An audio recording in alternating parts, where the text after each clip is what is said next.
The days passed by. Zinaida grew more and more strange, more and more incomprehensible.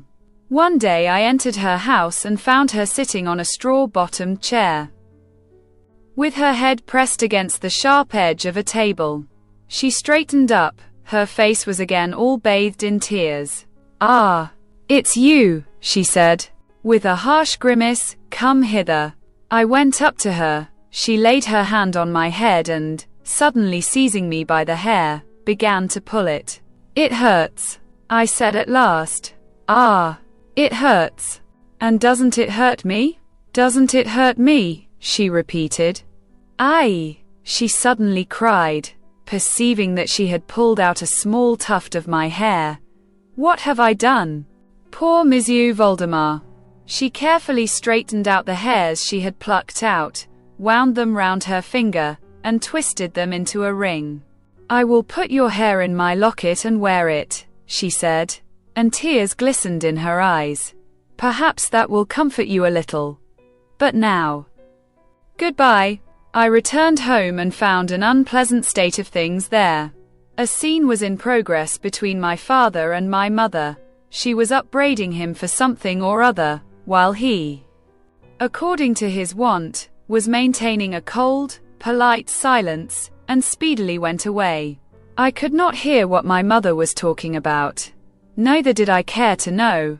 I remember only that, at the conclusion of the scene, she ordered me to be called to her boudoir, and expressed herself with great dissatisfaction about my frequent visits at the house of the old princess, who was, according to her assertions, une femme capable de tout.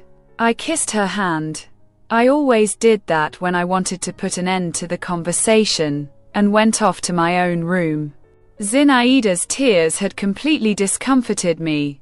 I positively did not know what to think, and was ready to cry myself. I was still a child, in spite of my 16 years. I thought no more of Malevsky. Although Bylovzorov became more and more menacing every day, and glared at the shifty count like a wolf at a sheep, but I was not thinking of anything or of anybody. I lost myself in conjectures and kept seeking isolated spots. I took a special fancy to the ruins of the hothouse.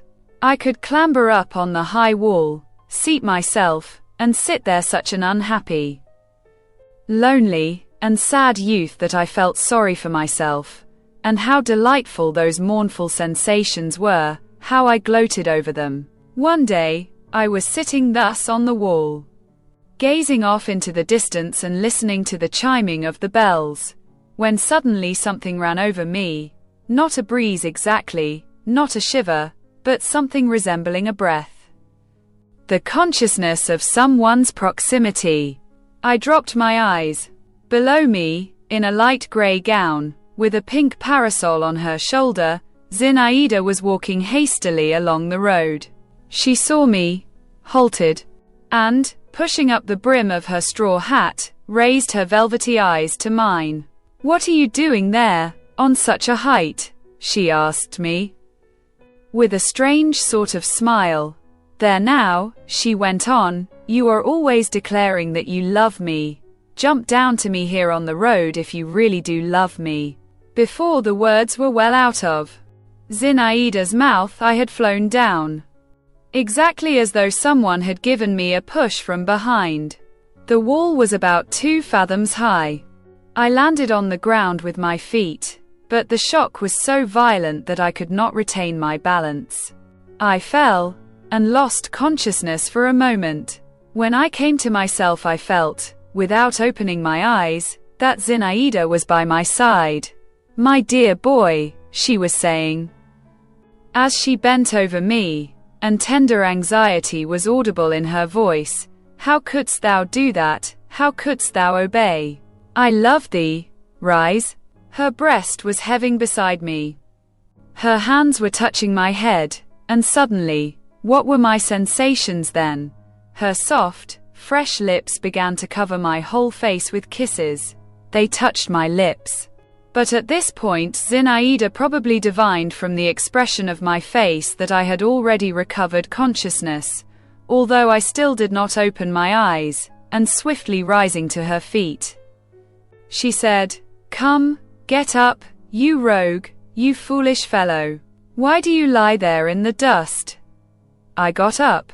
"Give me my parasol," said Zinaida. "I have thrown it somewhere. And don't look at me like that. What nonsense is this? You are hurt? You have burned yourself with the nettles, I suppose. Don't look at me like that. I tell you." "Why?" "He understands nothing. He doesn't answer me," she added, as though speaking to herself. "Go home, Monsieur Voldemar, brush yourself off, and don't dare to follow me. If you do, I shall be very angry. And I shall never again." She did not finish her speech and walked briskly away, while I sat down by the roadside. My legs would not support me. The nettles had stung my hands, my back ached, and my head was reeling. But the sensation of beatitude which I then experienced has never since been repeated in my life. It hung like a sweet pain in all my limbs and broke out at last in rapturous leaps and exclamations. As a matter of fact, I was still a child.